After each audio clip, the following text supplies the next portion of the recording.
What is the true measure of a person's worth? Is it the label on their suit, the balance in their bank account, or the power they wield in a boardroom? Or is it something quieter? Something hidden beneath a worn uniform, a tired smile, and the silent burdens they carry every single day? We are about to tell you a story about a woman who was invisible to the world, until one man, in a moment of casual cruelty, accidentally shone a spotlight on a gift he could never have imagined. And in doing so, changed not only her life, but his own, forever. Her name was Elara, and she was a waitress. The clinking of silver on porcelain was the soundtrack of her life, a constant rhythm against the backdrop of quiet desperation.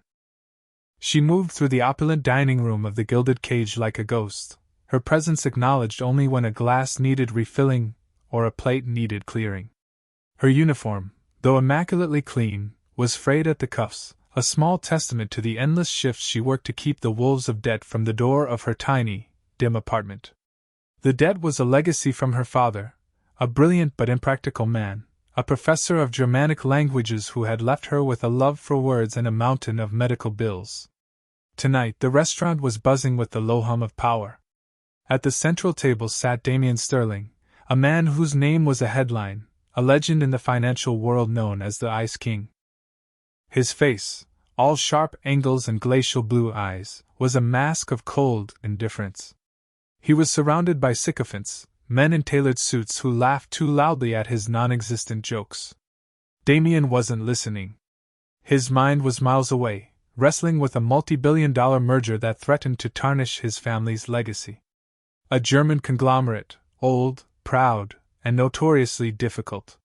He felt a profound, isolating loneliness in the midst of his own court.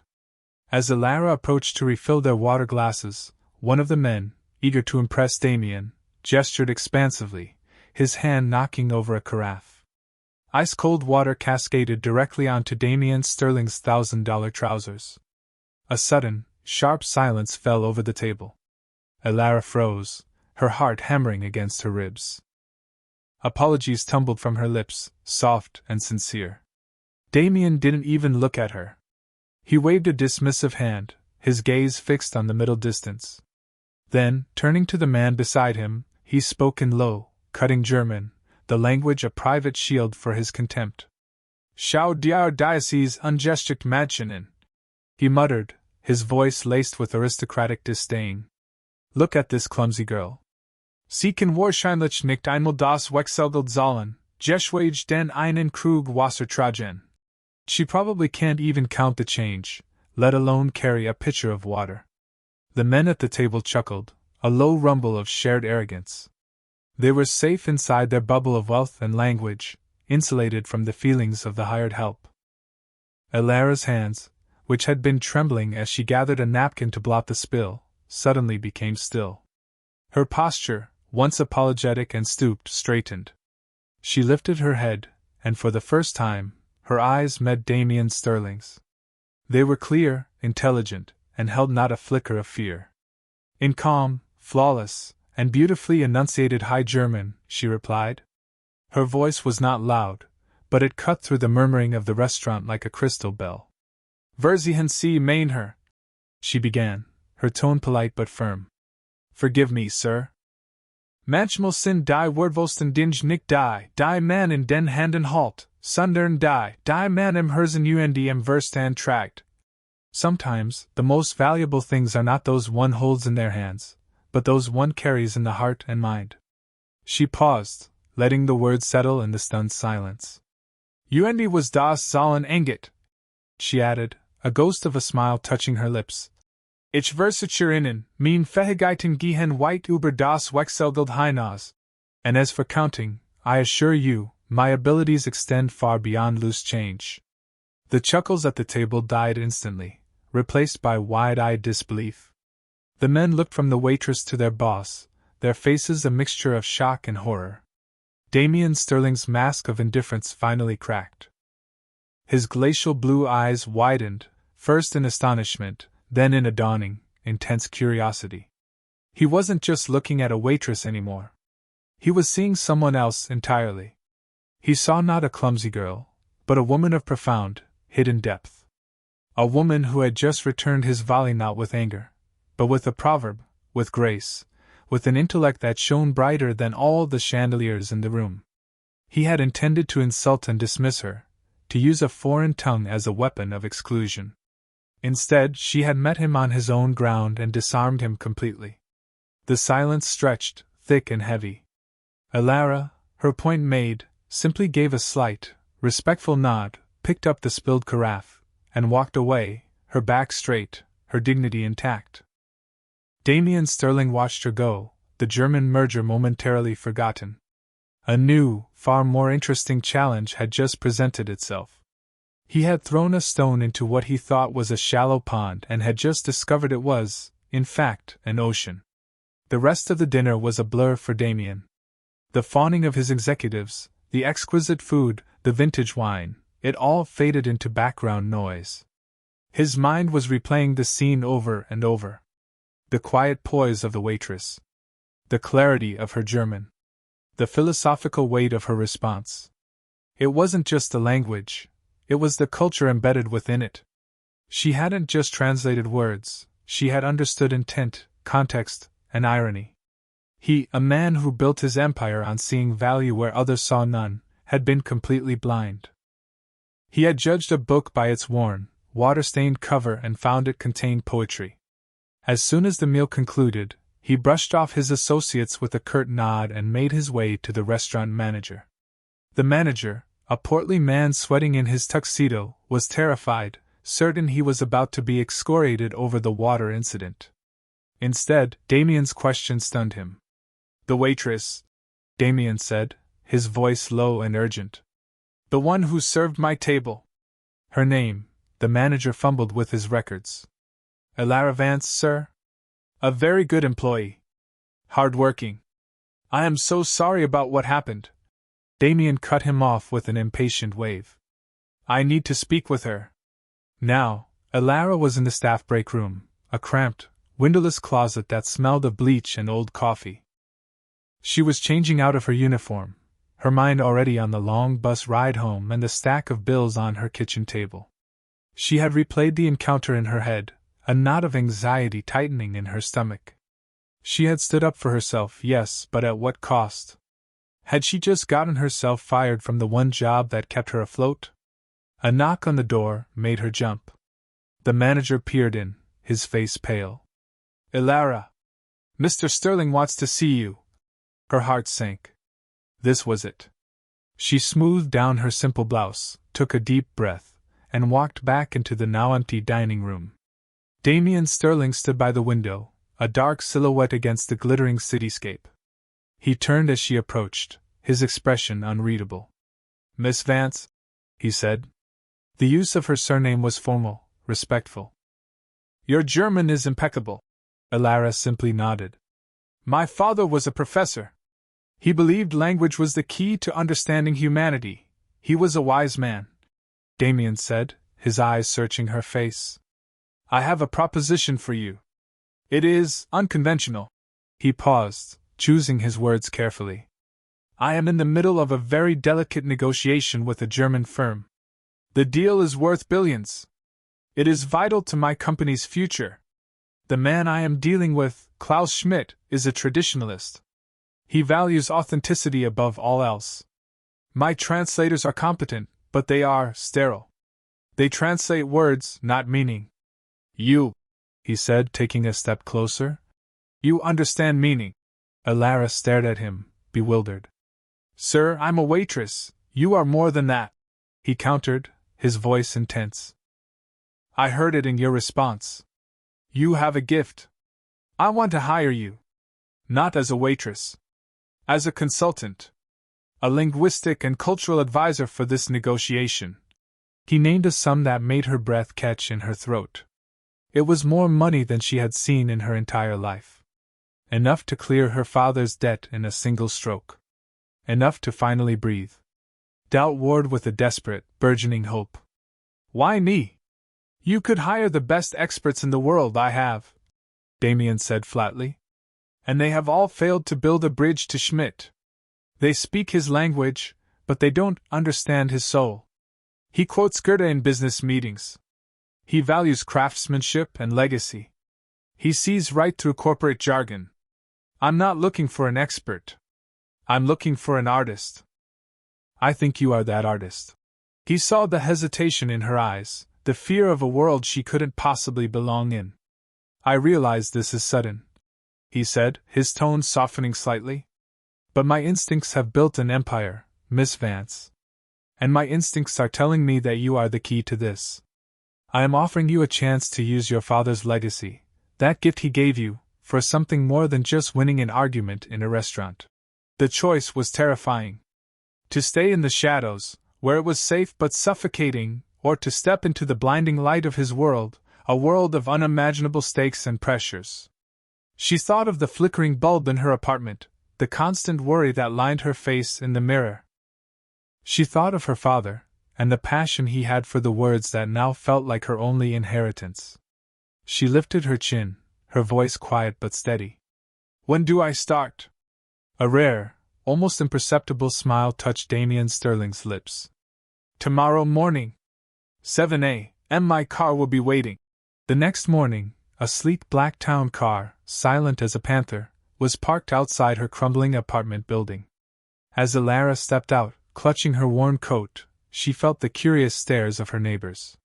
She felt like Cinderella, unsure if the carriage was real or a dream from which she would soon awaken. The car whisked her away from her world of gray concrete and into the heart of a glittering metropolis. Sterling Tower was a spear of glass and steel that pierced the clouds. The lobby was a cathedral of marble and chrome, filled with people who moved with an unnerving sense of purpose and belonging. Elara, in her simple, off-the-rack dress, felt like a sparrow that had wandered into an eagle's eyrie. Damien's executive assistant, a polished and efficient woman, escorted her to the top floor. The elevator ride was a silent, stomach-lurching ascent into another reality. The doors opened directly into Damien's office, a vast space with panoramic windows that offered a god's-eye view of the city. Damien was there, not in a suit, but in casual trousers and a cashmere sweater, looking more relaxed than he had in the restaurant. Standing beside him was a man with sharp, wary eyes and a briefcase clutched in his hand like a shield. Elara, this is Marcus Thorne, my legal counsel, Damien said. Marcus gave her a curt nod, his skepticism a palpable force in the room. Damien, can we have a word? Marcus said, his gaze fixed on his boss but clearly directed at Elara. In private, Damien's jaw tightened. No. Miss Vance is now part of this team. Whatever you have to say, you can say it in front of her. Marcus sighed, a long-suffering sound. With all due respect, this is insane. You are betting the largest merger in this company's history on a waitress you met 24 hours ago because she speaks a little German? She does more than speak a little German, Damien retorted, his voice dangerously quiet. She understands nuance. Something you, with your army of overpriced legal translators, have consistently failed to grasp in your dealings with Schmidt. He turned to Elara, his expression softening. Pay him no mind. His job is to see risk in everything. My job is to see opportunity. He gestured to a large conference table covered in files. This is everything we have on Schmidt and his company, Autowork. Financials, personnel files, failed proposals. I need you to read it all. I don't want you to look at the numbers. I want you to look for the man. Find me Klaus Schmidt. For the next week, Elara lived in that office. She arrived before sunrise and left long after the city lights had painted streaks across the windows. She devoured every document, every transcript of past meetings, every dry corporate biography. She ignored the dismissive glances from other executives and the constant, hovering skepticism of Marcus. She was fueled by coffee, determination, and the staggering weight of the opportunity she'd been given. She wasn't just reading files, she was hunting for a ghost. She highlighted phrases, circled names, and made notes in the margins in her neat, precise script. Damien would often find her there late at night, a single lamp illuminating her focused expression, her brow furrowed in concentration. He started staying late, too. At first, it was under the pretense of answering her questions. He would explain complex financial instruments, or corporate structures. But soon, their conversations drifted. She asked him about his family, about the legacy he was so desperate to protect. He learned about her father, about their shared love for Rilke's poetry, about the quiet dignity with which he faced his illness. He saw the profound grief she still carried, and the immense strength it had forged within her. One evening, he found her staring at a photo of Klaus Schmidt, a stern-faced man standing in front of an old factory. "I don't think he cares about synergy or market share," she said softly, not looking up. "I think he cares about that." She pointed to the faded brick of the factory. "His grandfather built that factory with his own hands. It's not just a company to him. It's his family's soul, cast in iron and steel. All our proposals have talked about efficiency, about streamlining. We've been telling him we want to gut his family's soul to make it more profitable." Damien looked at the photo, then at her, a sense of revelation dawning on him. "What do you suggest?" "We stop talking about a merger," she said, her eyes finally meeting his. They were bright with a newfound confidence. "And we start talking about a partnership. A continuation of his grandfather's legacy, not the end of it." A new player entered the arena. Richard Thorne, Marcus's older brother and a powerful, ambitious member of the board. He had been circling Damien for years, waiting for a moment of weakness. And in Elara, he saw the perfect opportunity. He saw Damien's unconventional decision not as a stroke of genius, but as a sign of instability. He requested a meeting, his face a mask of false concern. "Damien," Richard began, his voice smooth as oil, as he sat in the leather chair opposite Damien's desk. Elara stood quietly by the window, a silent observer. "I'm hearing things," whispers on the floor, "about this new consultant." He glanced at Elara with a dismissive air. "People are worried. They feel your judgment is clouded. You're putting the entire Schmidt deal, and by extension this company, in the hands of a complete unknown with no corporate experience. Elara's experience is exactly what this deal requires," Damien said, his voice cold. "It's an experience your hand-picked teams have lacked. A waitress?" Richard scoffed, finally dropping the pretense of concern. "This is a multi-billion-dollar negotiation, not a coffee order. The board is getting nervous. If this deal fails because of her, they will hold you accountable. Your position as CEO will be precarious." The threat hung in the air, sharp and undisguised. It was a declaration of war. Richard wasn't just a skeptic, he was an antagonist, actively seeking to undermine them. He saw Elara as a pawn in his larger game to seize control of Sterling Enterprises. After he left, a tense silence filled the office.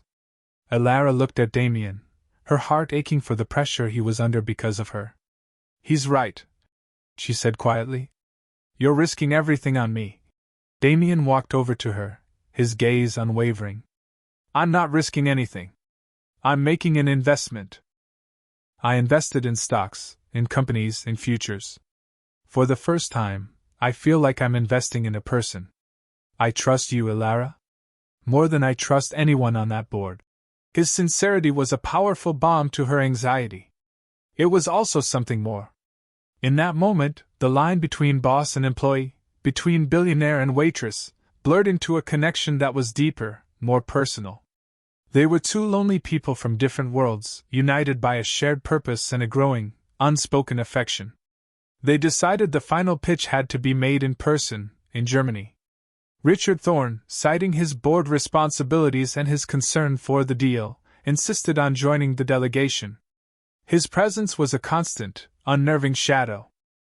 During the flight on the Sterling private jet, a vessel of leather and polished wood, Richard made his move. Under the guise of being helpful, he gave Elara a file. "Here's the latest intel on Schmidt's senior team," he said with a slick smile.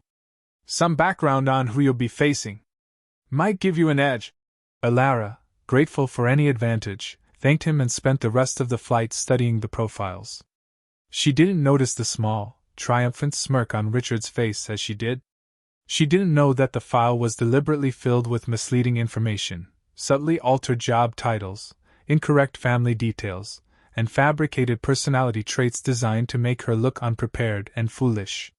He was setting a trap, and she was walking right into it. The meeting was held at AutoWorks headquarters, in a historic, wood-paneled boardroom that felt more like a state chamber than a corporate office. Sunlight streamed through tall, arched windows, illuminating dust motes dancing in the air. At the head of a long, imposing oak table sat Klaus Schmidt. He was exactly as he appeared in his photographs, stern, silver-haired, with eyes that seemed to weigh and measure everything they saw. His team sat on one side, a row of grim-faced German executives. On the other side sat Damien, Marcus, a smirking Richard, and Ilara. The air was thick with tension. The meeting began poorly. Damien's opening remarks, though carefully prepared, were met with stony silence. The formal translators hired for the occasion began their stiff, literal work, and Ilara could feel the life draining from the conversation. Every phrase was stripped of its intent, leaving only a husk of corporate speak. Schmidt looked bored, impatient. Richard leaned back in his chair, a look of smug satisfaction on his face. This was going exactly as he'd planned. Damien threw a desperate look at Ilara. It was time. She took a deep breath, the file Richard had given her open on the table. She began to speak, addressing one of Schmidt's executives by the name Richard had provided. Herr Becker, I understand your division has been a pioneer in. The man she addressed cut her off, his expression annoyed. My name is Hoffman. Herr Becker retired 2 years ago. And my division is in logistics, not research and development. Ilara's face flushed. A ripple of confusion and embarrassment went through her. She glanced at Richard, who gave a theatrical shrug, as if to say, Don't look at me, the trap had been sprung. Schmidt's gaze hardened. The air grew colder.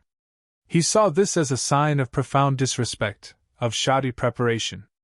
The entire deal was teetering on the brink of collapse. Damien's face was pale. It was over. All of it. His legacy, his company, his faith in her. Richard was already mentally drafting his speech to the board. But then, something shifted in Ilara. The panic receded, replaced by a cold, clear focus. She closed the file. It was a lie. All of it. Richard had sabotaged her. In that moment of betrayal, she was suddenly free. Free from the script, free from the lies, free to rely on the one thing that was true, her own understanding, her own research, the connection she had built with the ghost in the files. She remembered a small, obscure detail from her own research, a footnote in an old interview where Schmidt mentioned his fondness for the poet Goethe, specifically his work on the interconnectedness of nature and industry. It was a long shot, a desperate gamble. Schmidt, looking thoroughly displeased, made a curt, dismissive remark to his aide in German. Es ist wie mit dem Zauberlehrling. Die Geister, die ich rief, werd ich nun nicht los. It's like the sorcerer's apprentice. The spirits that I summoned, I now cannot rid myself of. He was calling them amateurs who had started something they couldn't control. The official translator began to stammer out a literal, clumsy interpretation. But Ilara held up a hand, stopping him. She looked directly at Klaus Schmidt, her eyes blazing with a renewed fire. In perfect, poetic German, she replied, finishing the couplet from Goethe's famous ballad. In Diak, Basin! Basin! Sides Giersen! Into the corner, broom! Broom! Be as you were. She wasn't just translating, she was engaging in a dialogue, a cultural duel.